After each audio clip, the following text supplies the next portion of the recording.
Apenas sé apenas sé lo que es básico y lo que quisiera que ustedes entendieran.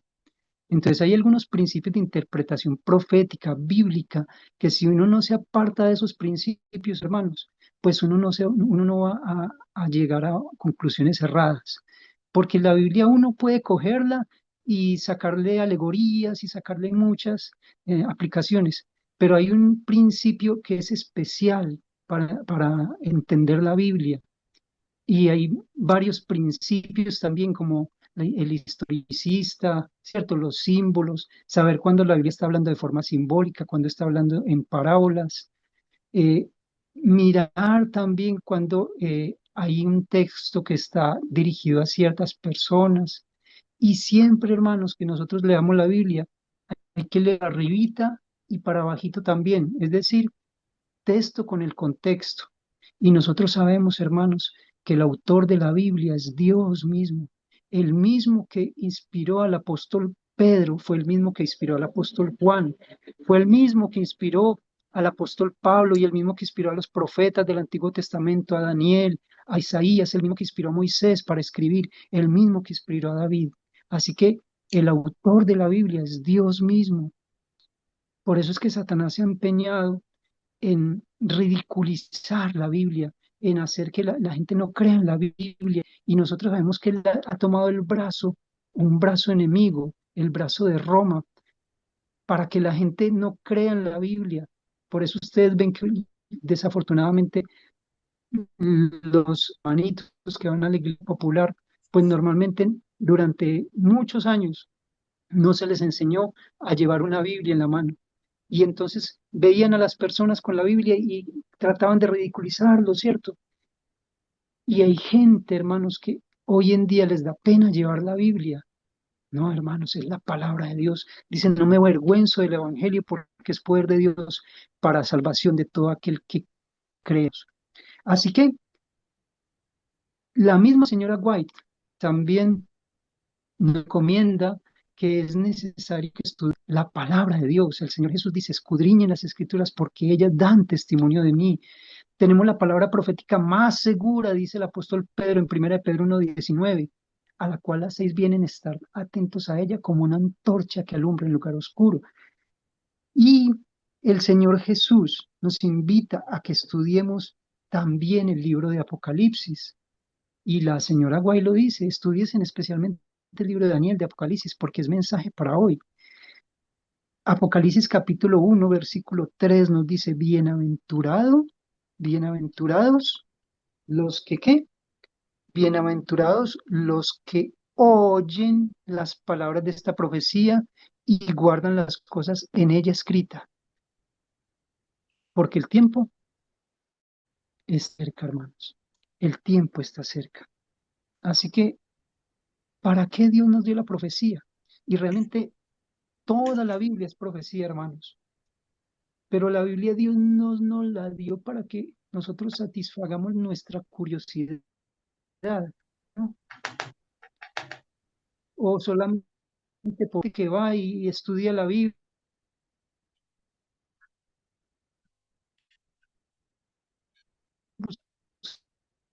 Hay un de problema con él el y queremos que esa parte internet. nos transforme, nos cambie, entonces es viva y eficaz en nuestra no, cosa, así, sin Hermanito, sino tiene problema con el nos internet. preparemos. Tiene problema con el internet, hermano. Se le escucha entrecortado. No, Hermano Omar, tiene es problema cierto, con el internet. solamente usted, Tiene la- hermana, quiero saber. Espérame un momentico, mis apreciadas. Sí, Gracias. Omar, Quiero sí, saber si me están escuchando bien. sí, ahí sí le estamos escuchando bien, pero aquí hay ¿Ven? problemas como que en el internet. Ya, Sí le estamos escuchando bien.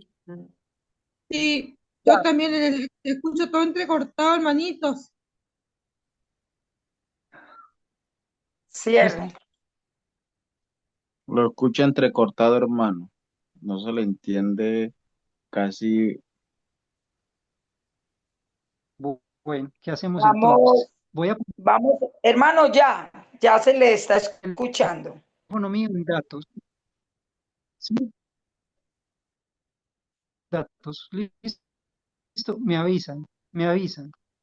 Decía, hermanos, que Dios nos ha dado la profecía y la palabra de Él, no para satisfacer nuestra curiosidad, sino para que nosotros nos preparemos, para que nosotros la entendamos, nos preparemos y ayudemos a otras personas a prepararse, porque el tiempo está cerca. Apocalipsis capítulo 1, versículo 3 nos dice, bienaventurado el que oye y guarda las palabras de esta profecía, porque el tiempo está cerca. Y hermanos, espero que me están escuchando bien esto. En Juan capítulo 14, versículo 29, vamos a ver si lo tengo por aquí en esta otra Biblia. Sí, Juan 14, 29, mis hermanos, la palabra de Dios, ahí el Señor Jesús dice, y ahora os lo he dicho antes que suceda, para que cuando suceda, creáis. Hermanos, nosotros que vivimos en los últimos días de la historia de este mundo, podemos ver el cumplimiento de las profecías desde tiempo atrás y el estudiar los detalles de cómo se ha cumplido todo esto, hermanos, eso lo que hace es que nosotros vamos a creer más en la Biblia, nosotros vamos a afirmar aún más nuestra fe. ¿Por qué es importante que miremos los detalles? Porque eso afirma más nuestra fe en la palabra de Dios. Y esto es algo muy importante. Ahora, hermanos, el tema de hoy se llama cronología bíblica y profecía. Yo voy a compartirles pantalla aquí, ya aprendí acá, gracias a Juan Fernando que me enseñó. Y aquí tengo el tema. Yo les pregunto, ¿ustedes están viendo eso? ¿Ustedes están viendo allí la presentación? No, hermano, no se está viendo. No, ¿Firmar? no, mi hermano, no. ¿No se ve? No Ay, está Dios mío. compartiendo pantalla. Ah, ya, a ver, entonces yo miro, sí, entonces es un error mío. Espéreme, yo ya voy a mirar cómo hago para, denme un segundo, creo que es por acá, donde me enseñó Juan Fernando, está por acá, dice compartir, ahora sí, claro, se me olvidó cómo era la cosa, comenzar ahora sí. Ahora sí, sí. hermano. Entonces ahora vamos, sí, Gloria, ahora sí que yo no entonces vi vamos nada.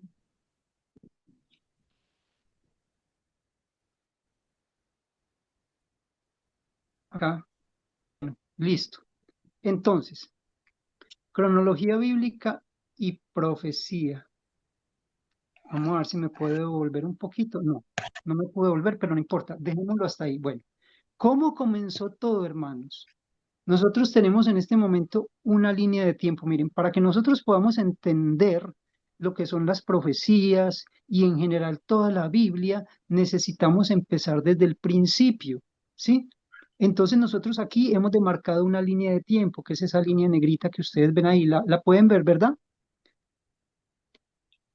¿Correcto? ¿La Sí, ven? hermano, sí se ¿Cierto? está viendo, sí se está Sí, Muy viendo. bien. sí se está viendo, Génesis hermano Marco. capítulo 1. Muy bien. Génesis capítulo 1, versículo 1 dice, en el principio creó Dios los cielos y la tierra.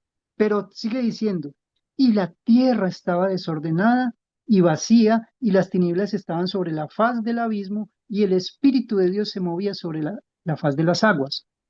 Entonces, la cronología en la línea de tiempo nos indica que hubo un tiempo indefinido cuando la tierra estuvo desordenada, vacía, ¿sí? Es decir, Dios todavía no había empezado la semana de la creación. Simplemente dice que Dios creó los cielos y la tierra, pero la tierra estaba desordenada y vacía. Hoy nosotros podemos encontrar dentro de nuestro sistema solar planetas que están desordenados y vacíos, ¿verdad que sí? Tenemos el ejemplo de Júpiter, Saturno, Marte, son planetas que están en este momento desordenados y vacíos. Lo que la Biblia nos enseña aquí es que Hubo un tiempo en el cual la tierra estaba desordenada y vacía, pero es un tiempo indefinido. Nosotros no sabemos cuánto tiempo duró así la tierra, hasta que llegó un momento en el cual Dios llegó a esta tierra y dijo, hágase la luz. ¿Por qué demoró Dios en empezar a crear?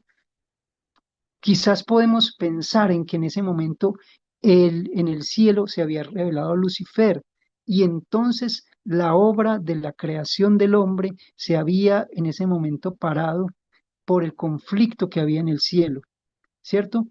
Y entonces Dios visitó este mundo y entonces ahora Él hizo los cielos, hizo lo que había dentro de la tierra, ¿verdad? Es decir, que, comenzó la semana de la creación para la tierra, ¿cierto? Entonces vino la luz, fue la luz, ¿verdad? Luego en el tercer día creó los árboles, en el cuarto día creó el sol, etcétera, etcétera. Y ustedes saben la historia, ¿verdad? Dios entonces terminó su obra de creación. No sabemos exactamente el año, pero podemos datarlo aproximadamente en el año 4000. Yo lo coloqué 4000. Eh, Normalmente se coloca como el año 4004, pero yo no quiero ser preciso en estas fechas que son tan antiguas, aunque en la medida que nos vayamos acercando en la línea de tiempo a nuestros días, las fechas van a ser más exactas. Pero podemos decir que fue aproximadamente en el año 4000 cuando fue la creación del hombre y también la caída del hombre. ¿Cuándo fue la caída? Quizás, quizás no duró mucho tiempo el hombre en, en ese estado pues de santidad total, es decir, sin caer en el pecado. Así que podemos datar entre la caída del hombre y la creación del hombre aproximadamente el año 4000, ¿sí? Entonces vamos en la línea de tiempo avanzando. Tristemente el hombre cayó en el pecado y sabemos que Satanás utilizó a la serpiente, ¿cierto? Para hacer esa obra de engaño. El engaño, hermanos, es la herramienta básica de Satanás para lograr sus propósitos. Así que dice el capítulo 6 de Génesis que vio Dios que la maldad del hombre era mucha. El hombre empezó a reproducirse y nosotros podemos inclusive a través de las edades de los hijos de los patriarcas en el momento de su nacimiento, hacer un cálculo de cuánto tiempo pasó, ¿sí? Y el capítulo 6 de Génesis dice que era tanta la maldad de los hombres que Dios decidió destruir el mundo con un diluvio, ¿cierto? Y pasaron aproximadamente 1500 años. Esto es lo que se conoce como el año mundi, es decir, el año que arranca desde los días de la creación hasta el diluvio. Y en esa línea de tiempo pasaron aproximadamente 1500 años. Nos arroja el año 2500 antes de Cristo, la llegada del diluvio. ¿Por qué? Porque la maldad del hombre fue mucha. Dice la palabra de Dios en Génesis capítulo 6 que todos los designios de los pensamientos del corazón del hombre eran de continuo solamente el mal. Es decir, lo que ellos pensaban y lo que ellos sentían era solamente el mal, el mal, el mal. Algo parecido a lo que pasa en nuestros días. Así que Dios decide destruir al mundo con un diluvio. Raeré de sobre la faz de la tierra, Génesis capítulo 6, versículo 7, a los hombres que he creado, desde el hombre hasta la bestia y hasta el reptil y las aves del cielo, pues me arrepiento de haberlos hecho. Pero Noé halló gracia en los ojos de Dios. Qué maravilloso es eso, que en medio de un mundo corrupto, alguien haya hallado gracia ante los ojos de Dios. Ojalá que nosotros también, en medio de este mundo de corrupción, podamos hallar esa gracia, hermanos. Pero después de eso vemos en la línea de tiempo que pasó el tiempo, y entonces en el capítulo 11 de Génesis dice que hubo un hombre llamado Nimrod, ¿sí? Nimrod, que decidió hacer una torre que fuera tan alta que llegara hasta el cielo. Dice que en ese momento tenía la tierra una sola lengua y unas mismas palabras, había un solo idioma, hermanos, ¿sí? Se establecieron en la llanura de Sinar, dice el capítulo 11 de Génesis, ¿cierto?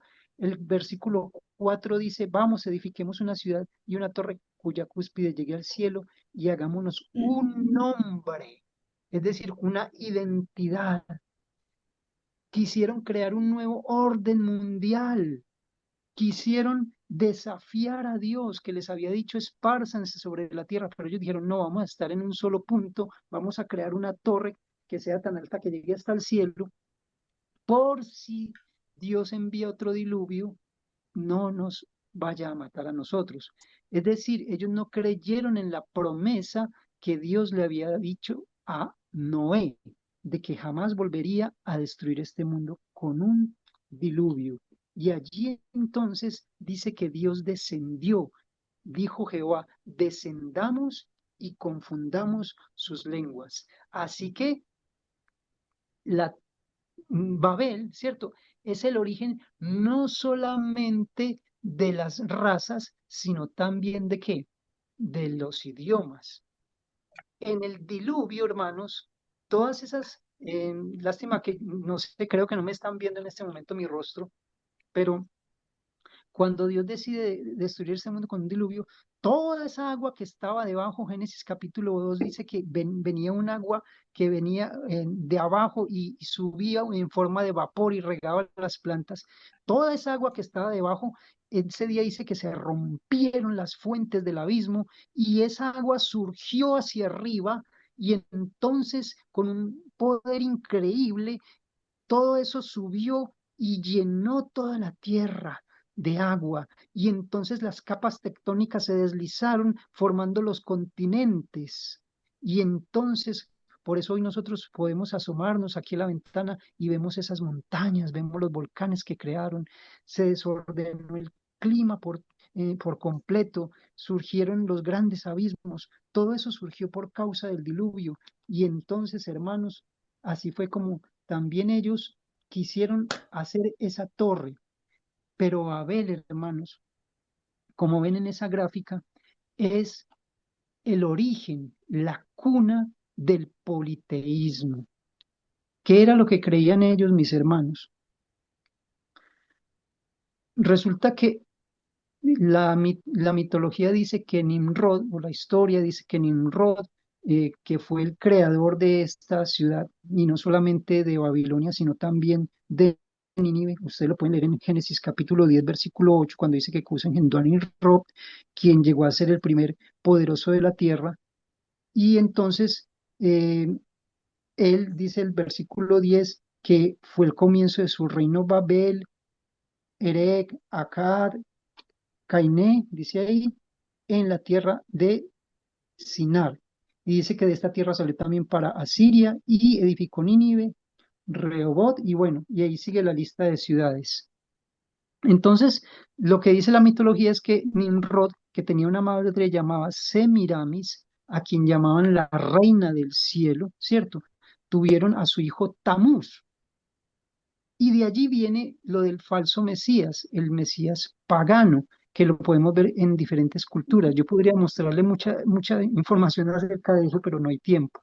Lo que quiero es que lleguemos en el espacio de la cronología hasta el cautiverio babilónico.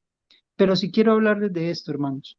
Los antiguos babilonios creían que cuando una persona moría, se iba para las estrellas y que desde allí entonces podían controlar los asuntos humanos, ¿sí?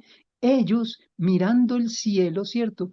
En su época, supuestamente porque estas figuras ya no existen. Para los que creen en el zodíaco, eso ya no existe. Se formaron algunos elementos con las estrellas, que mirándola desde otro punto del espacio no se pueden formar esas figuras, porque entre estrella y estrella hay millones de años luz, y entonces no formarían lo mismo. Así que es ridículo lo que ellos hicieron, pero ellos entonces dividieron el cielo en 12 casas, ¿sí?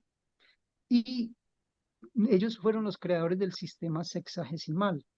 El sistema sexagesimal que me dice que un día tiene 24 horas, que la hora tiene 60 minutos, que el minuto tiene 60 segundos, que el año tiene 360 días. Bueno, para ellos 360, hoy sabemos que son 365. Y para ellos, entonces, como ven en la gráfica, la Tierra estaba allí en el centro, y allí entonces estaba eh, orbitando en la eclíptica, que eso es la ruta que el Sol sigue durante todo el año. Así se llamó, ellos lo llamaron eclíptica, perdón, los llamaron zodíaco, pero en astronomía es eclíptica, y dividieron ese cielo en 12 casas, una casa por cada mes del año. Cada casa era gobernada por un dios principal, pero en realidad habían 3 dioses. Así que resulta que esos 3 dioses conjugaban un panteón total de dioses. Y entonces, hermanos, si ustedes cogen la sumatoria de esos 36 dioses, desde 1 a 36, porque como les repito, ellos se basaron en cálculos matemáticos muy respetables, por así decirlos, y con base en eso también hacían las cosechas y todo esto, y los dioses principales, el dios de la fertilidad era el hijo del sol, que era Tamuz. Y entonces ellos, al hacer la sumatoria de 1 hasta 36, el resultado es 666. Es decir, nosotros podemos rastrear el número 666 desde Babilonia, y está relacionado con la adoración al sol Invictus. Y nosotros por eso entendemos que hoy hay festividades donde todo está basado en la posición del sol. Por ejemplo, la Semana Santa siempre se celebra después de que el sol pasa al equinoccio de marzo. Cuando el sol pasa al equinoccio de marzo, entonces se celebraba la fiesta de los conejos, que era una fiesta de cosecha, ¿verdad? De fertilidad. Todo en honor a Tamuz. Así que el zodíaco usado en la adoración, dice allí, satánica ocultista. A esto se refiere, por eso hoy vemos las figuras del sol en muchas representaciones. Los practicantes conocen a su Dios como Baal. Este Dios es con D minúscula, allí me equivoqué yo, como Baal o Lucifer. Esta incluye todos los signos del horóscopo. Ahora, hermanos, el pueblo de Israel cayó en esta idolatría, desafortunadamente. Cayó en esta idolatría. Ustedes vieron allí algunos textos. Si ustedes analizan, por ejemplo, en Ezequiel capítulo 8, no vamos a poder leer todo porque no hay tiempo, pero hermanos, eh, me gustaría dejarles la presentación por ahí en el grupo para que ustedes la tengan y la puedan ver. Eh, Resulta que el pueblo de Israel cayó en esa falsa adoración, y Dios les había dicho a ellos que no entraran en esas costumbres paganas. En Ezequiel 8, por ejemplo, Dios se le aparece a través del Espíritu Santo a Ezequiel, y dice el versículo 3 que aquella figura extendió la mano y me tocó por las guedejas de mi cabeza, y el Espíritu me alzó entre el cielo y la tierra, y me llevó en visiones de Dios a Jerusalén, a la entrada de la puerta de adentro, que mira hacia, dice aquí que mira hacia la puerta de adentro, que mira hacia el norte, donde estaba la habitación de la imagen del celo, la que provoca celos. ¿Saben cuál es esa imagen del celo? Resulta que dice el mito de Osiris, y todo esto vuelvo y repito, en vista de que se confundieron las lenguas, cada uno salió para una región diferente, y en Egipto entonces ahora era la misma historia que estaba en Babilonia, solo que con algunos elementos especiales, ¿cierto? Ahora ya no se llamaba Baal, sino que se llamaba Osiris, ¿cierto? y también el dios Ra era el dios Ninro o el dios principal. Pero la mitología dice que Osiris fue muerto por, por su hijo, eh, por, su hermano, perdón, que se llamaba Horus. Y entonces ahora, perdón, Set. Y entonces dice que la diosa Isis, inclusive la representan por allí con Horus de brazos, y esto es importante que lo tengamos en cuenta porque esta mitología es la que ha permeado todo lo que hoy conocemos en la Gran Babilonia, solo que cambian los nombres en dependiendo de la cultura en donde esté. Si estaban por allá en Palestina, entonces estaban los sidonios, ¿verdad? Que ya no era Semiramis, sino que era la diosa Acera, pero básicamente era la misma creencia politeísta, donde el sol era el dios principal y Tamuz el dios de la fertilidad o su hijo. Y esto era lo que pasaba. Cuando se habla de la imagen del celo, se refiere a el órgano reproductor masculino o el pene, que en el mito de Osiris dice que la diosa Isis empezó a buscar todas las partes del cuerpo de de Osiris, a quien había matado Set, pero no encontró el órgano reproductor, es decir, el pene, y entonces los hijos de Israel tristemente cayeron en esa idolatría y se tomaron el atrevimiento de levantar esa imagen, que es lo que se conoce hoy como el obelisco, y que lo encontramos en varias ciudades, como por ejemplo en Roma, ¿sí?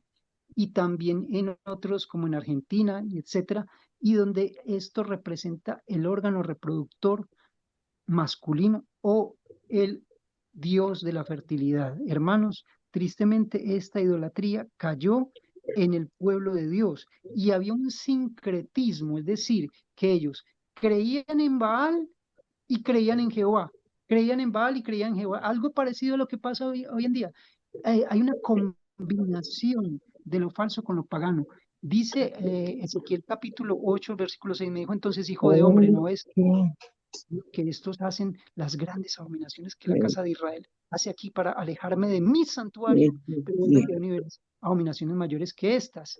Y bueno, ustedes pueden seguir leyendo ahí, no me da el tiempo para leer todo esto, pero dice allí en el versículo 12, y me dijo, hijo de hombre, ¿has visto las cosas que los ancianos de la casa de Israel hacen en tinieblas, cada uno en sus cámaras pintadas de imágenes? Eran esas imágenes. ¿Saben cuáles eran esas imágenes? Esas precisamente que les acabé de mostrar, del zodíaco, de la cual también habla Romanos capítulo 1. Imágenes de reptiles, de cuadrúpedos, de hombre, las cuales ellos lo que hicieron fue adorar a la criatura y no al creador, dice Romanos capítulo 1. Y dice que Dios se alejó de su santuario por esas abominaciones. ¿Y ellos qué decían? Porque ellos dicen, no nos ve Jehová, Jehová ha abandonado la tierra. Me dijo después, vuélvete aún y verás aún mayores abominaciones que estas. Y me llevó a la entrada de la puerta de la casa de Jehová que está al norte. Y aquí mujeres que estaban allí sentadas endechando a Tamuz. Luego me dijo, ¿no ves, hijo de hombre? Vuélvete a una y verás abominaciones mayores que esta. Versículo 15, versículo 16, y me llevó al atrio de adentro de la casa de Jehová, y he aquí, junto a la entrada del templo de Jehová, entre la entrada y el altar, como 25 varones, sus espaldas vueltas al templo de Jehová, y sus rostros hacia el norte, hacia el oriente, perdón, y adoraban al sol, postrándose hacia el oriente. ¿Ven, hermanos? En esta idolatría cayó el pueblo de Judá. Y allí vemos que el rey Josías también quitó, el día que él fue llamado por Dios, quitó todas esas imágenes. Hubo en Israel solamente, perdón, en Israel no hubo ni un solo rey bueno. En Judá por lo menos hubo como 8, entre ellos estaba el rey Josías, pero todos hicieron lo malo, todos hicieron lo malo ante los ojos de Jehová, todos los reyes de Israel. Por eso Dios los desechó, hermanos. Ese culto al sol, aquí lo estamos viendo, hermanos, en esta gráfica. Ezequiel capítulo 8 fue lo que acabé de leer. Y esto, hermanos, es lo que ellos tenían allí, que se ve en la gráfica. Las 36 las 36 posiciones del sol, que eran los 36 dioses que significaban la plenitud del panteón babilónico. Y como les digo, si ustedes hacen la sumatoria de 1 hasta 36, el resultado es 666. Un número muy cabalístico, hermanos, porque en Roma se maneja precisamente esto, el cabalismo. Cuando Francisco estuvo aquí y él sacó la encíclica, bueno, ya no recuerdo el nombre de la encíclica, creo que era Laudato Si, donde él abrió las puertas para que todos los hermanos separados, es decir, ellos dicen separados, pero en realidad antes nos llamaban herejes, para que los separados volvieran a la iglesia madre, y entonces él envió 36 emisarios para abrir las puertas de las iglesias para que los hermanos separados volvieran a la iglesia madre. Un número muy cabalístico. Allá arriba está, arriba la gráfica, la sumatoria de 1 a 36 da 666. Para que ustedes sepan cómo sale eso, ustedes pueden coger una calculadora, cogen 1 más 2 más 3, es decir, cada resultado más 4 más 5 hasta 36. El resultado les va a dar 666. Es por eso que el Dominus Invictus o el domingo, el día del sol, el día domingo, tiene que ver con la marca de la bestia o con el número de la bestia, que es 666. Y como ellos son los que dominan a nivel mundial la economía, por eso también aparece en el código de barras como símbolo del poder económico que tienen el número 666 en las 3 barras principales. ¿Qué era lo que quería Dios con Israel? En medio de todo este paganismo que había, que circundaba, Dios llamó a Abraham, y Abraham vivía allí, en Babel, en Babilonia, en Ur de los Caldeos. Y Dios entonces lo llama y le dice: sal de tu tierra y de tu parentela, y ve a un lugar que yo te mostraré, y haré de ti una nación grande. Y entonces Dios ubica a Israel en un punto estratégico de la tierra. ¿Por qué? Porque todos los que viajaban de África para Asia pasaban por Israel. Todos los que viajaban de Europa para África pasaban por Israel. Los que venían de Asia para África y así. Es decir, está en un punto central donde todas las naciones que circundaban eran paganas, pero el Dios de Israel, el Dios de Abraham, de Isaac y de Jacob, estaría allí en medio para mostrar el plan de salvación. Dios quiso salvar al mundo de entonces y les dio un tiempo de gracia para que ellos se arrepintieran, y llamó a la nación de Israel para que fueran una luz para esas naciones. Dice Éxodo capítulo 19, versículo 5, ahora pues, si diereis oído a mi voz y guardareis mi pacto, vosotros seréis mi especial tesoro sobre todos los pueblos, porque mía es toda la tierra. Qué palabras más hermosas, hermanos. Y son palabras que son para nosotros. Si diereis oído a mi voz, si escuchamos su voz, si guardamos su pacto, y en estos días les voy a explicar qué es el pacto exactamente, ¿cierto? Vosotros seréis mi especial tesoro. Tu hermano, tu hermana, eres el especial tesoro de Dios. Nosotros somos el especial tesoro de Dios porque nosotros prestamos oído a su voz, porque nosotros guardamos sus mandamientos, porque le amamos. Y dice que sobre todos los pueblos somos el especial tesoro. Israel, Dios quería eso con Israel. Seréis mi especial tesoro. Hoy nosotros somos el Israel, hermanos. Y eso también es algo que vamos a ver en estos días. Y hermanos, mi especial tesoro dice, porque mía es toda la tierra. ¿Cuál era el plan de Dios para el mundo entonces? Que su pueblo fuera una luz para las naciones. Y él dijo, de hecho, porque mi casa será llamada casa de oración para todas las naciones. Así que Dios llama a Abraham y coloca a Israel en ese punto estratégico. Volvemos a la línea de tiempo. Así que el diluvio aconteció en el año 2500 antes de Cristo. Estamos con fechas aproximadas. Y la Torre de Babel entonces estuvo en ese tiempo hasta que entonces Dios llama a Abraham. Podemos situar el llamamiento de Abraham en el año 1800 antes de Cristo. La cronología entonces nos indica que la época de los profetas fue desde la caída del hombre hasta el llamamiento de Abraham, es decir, ¿quiénes fueron los patriarcas? La época de los patriarcas, perdón, va desde Adán, Seth, todos los que vienen allí en la línea, Enoc, ¿verdad? Matusalén y Abraham, porque Abraham también es un patriarca, también es considerado patriarca. Luego vemos en la línea de tiempo, entonces, colocamos allí el año 1450. ¿Qué sucedió en el 1450? Salió en la lección en estos días también. Fue el éxodo. Dios le había dicho a Abraham, sabe que tu descendencia será esclava en Egipto, debes de saber esto, en una nación extranjera y serán oprimidos por 400 años. Sabemos que no fueron todos los 400 años oprimidos, no, fue aproximadamente la mitad del tiempo, pero eso es cosa de estudio de otra ocasión. Pero el éxodo entonces aconteció en el año 1450 antes de Cristo. Voy mirando aquí mi reloj. Dice aquí, entonces podemos trazar la línea de tiempo en el año 1000 para los días de Salomón, ¿sí? La época de Salomón fue entonces en el año 1000 antes de Cristo. Así que entre el Éxodo y Salomón fue la época de los jueces, es decir, no había reyes en Israel.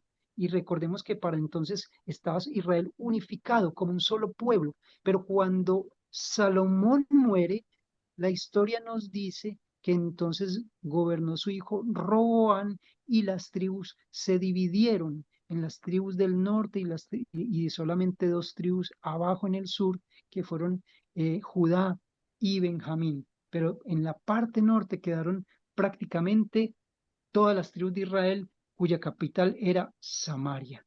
En la línea de tiempo nos vamos moviendo y entonces vamos llegando. En el año 605 antes de Cristo, entonces Nabucodonosor y Babilonia comienzan entonces la supremacía como el imperio de oro, aquel imperio que gobernó el mundo antiguo. Y finalmente, después de varias incursiones de Nabucodonosor, en total creo que fueron 3, fue la caída final de Jerusalén. ¿Cuál fue la causa, hermanos, de que el pueblo de Dios haya caído? Aquí aparece en la línea de tiempo, desde Salomón hasta la caída de Jerusalén, la época de los reyes. Ellos no quisieron que Dios gobernase más sobre ellos y querían tener un rey como los demás pueblos.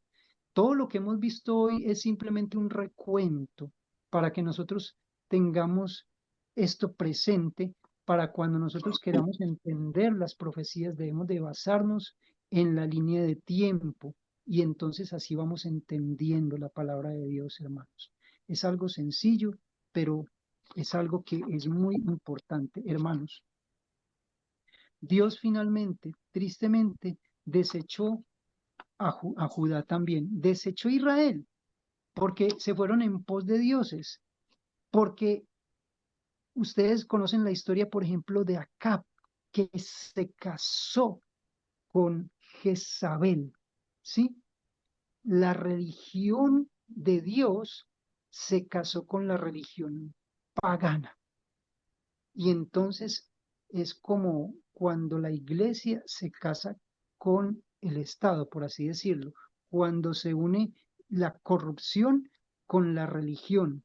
Y entonces, desafortunadamente, ellos se corrompieron y no obedecieron a Dios. Por eso Dios los entregó en manos de Nabucodonosor. Y dice Segunda de Reyes, vamos a mirar allí Segunda de Reyes, si me pueden decir qué hora es, que creo que falta un cuarto todavía, pero ya vamos a acabar, porque no quiero, hermanos, indigestarlos con tanta información, sino que tengamos, que reflexionemos un poquito acerca de cómo fue esto. Segunda de Reyes en el capítulo 23, versículo 27 dice, y dijo Jehová, también quitaré de mi presencia a Judá, como quité a Israel. Ya había Israel sido invadido por el rey de Asiria. Habían sido ellos mezclados con esta gente. Esas tribus se perdieron. Ya no tienen la sangre original porque se mezclaron con estas naciones. Ustedes pueden leer esto por allá en Segunda de Reyes 17, por allá en adelante. Ustedes van a ver cuando Dios permite que Asiria puebla de nuevo a Samaria, y ustedes ven la historia allí, cómo Israel fue desechado debido precisamente que cuando Jeroboam, ¿cierto? Fue al norte, puso su capital en Samaria, empezó a hacer imágenes al sol, ¿sí? Imágenes a los dioses paganos, y entonces lo hizo con el propósito de que la gente no fuera a Jerusalén a adorar, y lo que hizo fue corromper al pueblo de Dios. Y entonces ahora Dios dice, también quitaré de mi presencia a Judá como quité a Israel, y desecharé esta ciudad que había escogido, a Jerusalén, y a la casa de la cual había dicho, mi nombre estará allí. Hermanos, sí, quizás algunos puedan decir, no, Israel, el Israel que está allá es el pueblo de Dios. Están haciendo caso omiso a lo que Dios había dicho con relación al pueblo de Israel. ¿Quién es el verdadero judío sino aquel que lo es en el corazón? La circuncisión, la cual es del corazón. El Señor Jesucristo lo confirmó cuando lloró sobre Jerusalén. El Señor Jesús lloró allá en Mateo capítulo 23. Nosotros lo vemos llorando sobre Jerusalén porque él iba a ser crucificado, y él dijo, Jerusalén, Jerusalén, que matas a los profetas y apedreas a los que te son enviados. ¿Cuántas veces quise juntarte como la gallina que junta sus polluelos debajo de sus alas, y no quisisteis? He aquí vuestra casa os es dejada desierta, y no me veis hasta que digáis, bendito el que viene en el nombre del Señor. Así que, hermanos, el Señor Jesús les había advertido por allí en Mateo capítulo 21, versículo 41, por tanto os digo que el reino de Dios será quitado de vosotros y será dado a gente que produzca los frutos de él. Dios nos ha dado a nosotros, su iglesia, el reino. Ahora el Israel somos nosotros. Ahora nosotros somos el pueblo de Dios. Dios no desechó a su pueblo, Dios no desechó a Israel. De hecho, la iglesia, mis hermanos, fue establecida sobre judíos, y a partir de allí fue creciendo. Y entonces todos aquellos que se adherían al pacto, entonces ahora se convertían en verdaderos israelitas. Cuando Nabucodonosor invadió a Judá, ellos sufrieron 70 años de cautiverio. Luego que Artajerjes da un decreto, el decreto final, el tercer decreto, ellos pueden volver a su tierra, ir y reconstruir el templo. Sin embargo, hermanos, muchos de ellos se quedaron en Babilonia, y entonces siguieron allí y no quisieron pertenecer ya más al pueblo de Dios. Así que, hermanos, a ver si miro cómo hago yo aquí para dejar de proyectar. ¿Están viendo otra vez? ¿Sí? Sí, hermano, sí. Sí, Hermano, hermano. ya voy a terminar. Hermanos, fue muy triste, hermanos. pero a su pueblo. Hoy en día pues, que hay judíos que están aceptando al Señor Jesús allí en el muro de los lamentos, dándole al muro, esperando a que descienda la Shekinah, la gloria de Dios. Y hermanos, Dios no ha desechado a su pueblo. Él, inclusive hay una maldición que está en el Talmud, porque ellos tienen prohibido leer el libro de Daniel y básicamente encontrar la profecía de las 70 semanas. Más o menos dice así la maldición rápica sobre el libro de Daniel. Dice que cualquiera que intente encontrar la profecía en las 70 semanas del libro de Daniel, que sea maldito, que se le caigan la piel por pedacitos, que se le caigan las... Es más o menos la maldición rabínica que hay sobre el libro de Daniel. Y por eso muchos judíos no leen el libro de Daniel. Pero muchos han hecho caso omiso a eso y se han encontrado que Cristo es el Mesías porque ven en la profecía de las 70 semanas el fiel cumplimiento de Cristo como el Mesías. Hermanos, dice una anécdota, porque ya voy a acabar, que un hombre que era cristiano tenía un hijo y este hijo era muy derrochador, era un muy mal hijo. Y el padre que amaba tanto a su hijo, le dijo, hijo, ¿sabes qué? Yo quiero que cuando yo me muera, tú vayas a ese granero. ¿Sabes por qué? Porque allí en ese granero he preparado una horca para que tú te ahorques. ¿Cuándo será eso? Porque yo sé que tú vas a acabar con toda mi fortuna, vas a derrochar todo con tus amigos y entonces te vas a ver tan desesperado que quiero que me prometas que vas a subir a esa horca, a ese ático y te vas a tirar de allí. ¿Qué decía él? No, pero papá, yo eso nunca va a pasar. Si llegas a faltar, yo voy a administrar bien los negocios. Yo voy a ser un fiel mayordomo tuyo. Pero efectivamente, cuando el padre de aquel muchacho murió, pasó así. Él siguió derrochando todo con los amigos, él siguió gastando su fortuna y finalmente llegó el tiempo cuando los acreedores llegaban y entonces lo atosigaron con todas esas deudas y él se vio tan desesperado y ya no tenía dinero que entonces se acordó de que le había prometido al padre que sí se iba a ahorcar. Él lo hizo y dijo, bueno, me va a tocar prometerte, prometer, y él fue y entró, ya no tengo nada que hacer más.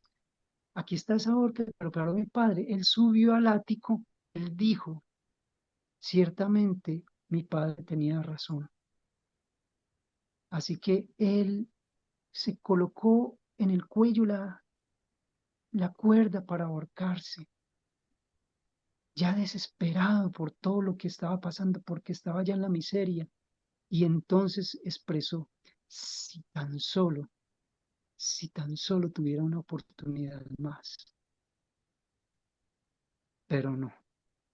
Así que el muchacho se tiró esperando morir, pero cuando cayó se encontró con la sorpresa de que la cuerda se vino también y que estaba vivo y que tras la cuerda había una cajita y en la cajita había una Biblia de su padre que era un regalo para él, que era cristiano, y dentro de la Biblia un cheque con una suma de dinero tan grande que cubría todas sus deudas y que aún le daba mucho, mucho más.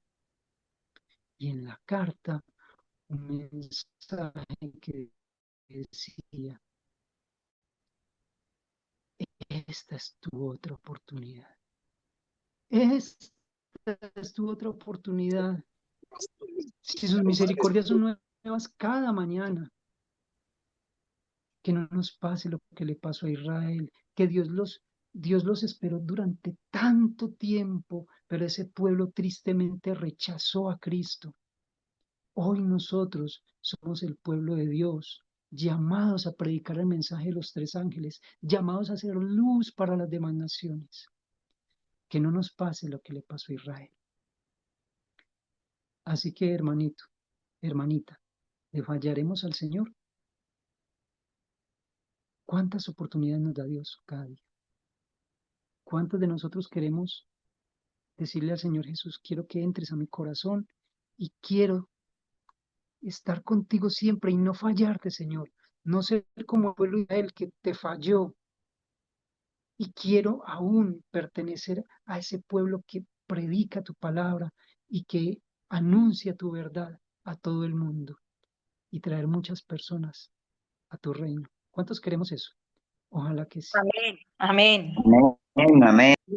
Amén. Que Dios me los bendiga, mis hermanos. Mañana nos veremos con otro tema y con la comprensión de la cronología bíblica. Vamos a orar. Amén, hermano. Padre nuestro que estás en el cielo, te pido, Señor, que seas propicio a nosotros. Sabemos la historia de tu pueblo, la historia de Israel. Hoy hemos hecho un recuento muy rápido, Señor, pero sabemos que también esto nos afirma a nosotros para que esas cosas que le acontecieron a ellos no nos vayan a pasar a nosotros. Ayúdanos a afirmarnos porque somos ese pueblo que debe predicar el mensaje especial para este tiempo del fin. Bendice a mis hermanos que hoy estuvieron aquí, a cada uno de ellos. Sé propicio a sus necesidades, oh Dios. Si hubo alguna visita en nuestro medio, Padre, toca su corazón. Que el Señor Jesucristo se entrone en ellos, Señor. Bendíceles, oh Dios. Guárdales, oh Padre. En tus manos nos dejamos. Y lo pedimos en el nombre precioso del Señor Jesucristo. Amén y amén.